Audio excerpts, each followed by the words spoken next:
But for now, I'm just going to use these needle nose pliers. I'm just going to go ahead and put these straight down on this pin.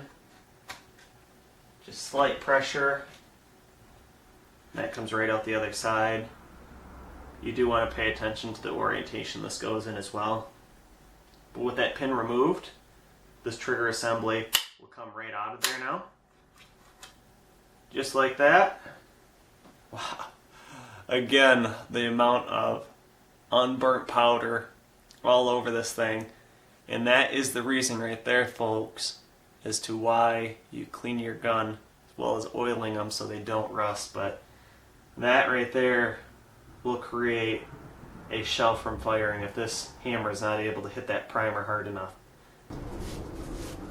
Now we're going to go ahead and do a quick wipe down on the trigger assembly.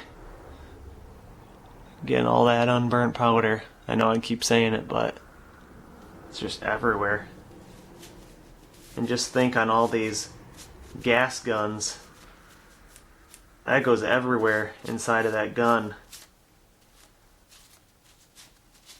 Kind of want to pay attention where you're wiping to so you're not wiping over parts that you already cleaned.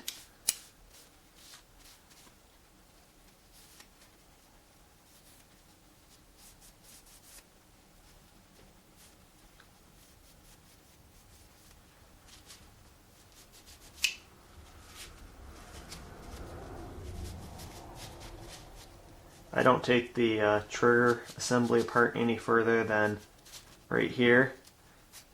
There are various pins and other parts and pieces that you could take apart. This spring here, I don't really see a need to do that. Usually wiping off the rest of this powder in here and then blowing it off, giving it a quick oil. Usually works pretty good. So that's the majority of the unburnt powder off.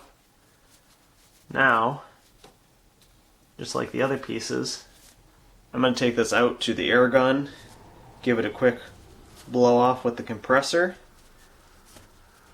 a little bit more cleaning and polishing, then I'll be back and we'll go ahead and reassemble the gun and get it oiled up. Alright, so I have things cleaned up pretty nicely. I did a lot of blowing off with the air compressor off camera. Some people may say that I'm a little too meticulous. You can see this trigger assembly now has none of that unburnt powder. Good thing that does blow off pretty easily. But yeah, you can go ahead and you can actually flip this onto fire and pull the trigger, and then the hammer will release. You're able to clean in this area a little bit better in that way. Also, you can take the spring off of here and clean down in there a little bit better. Watch this little washer that is holding on the spring though. You want to make sure that that doesn't go flying off somewhere. But yeah, go ahead, lock the hammer back down in place. I think we're ready to go ahead. Let's go ahead and clean the barrel real quick and then start reassembling. Thanks for watching, and make sure you hit the thumbs up button if you enjoyed this video. Also, make sure you subscribe so you don't miss the next videos I will be posting, and leave your questions, comments, and suggestions below.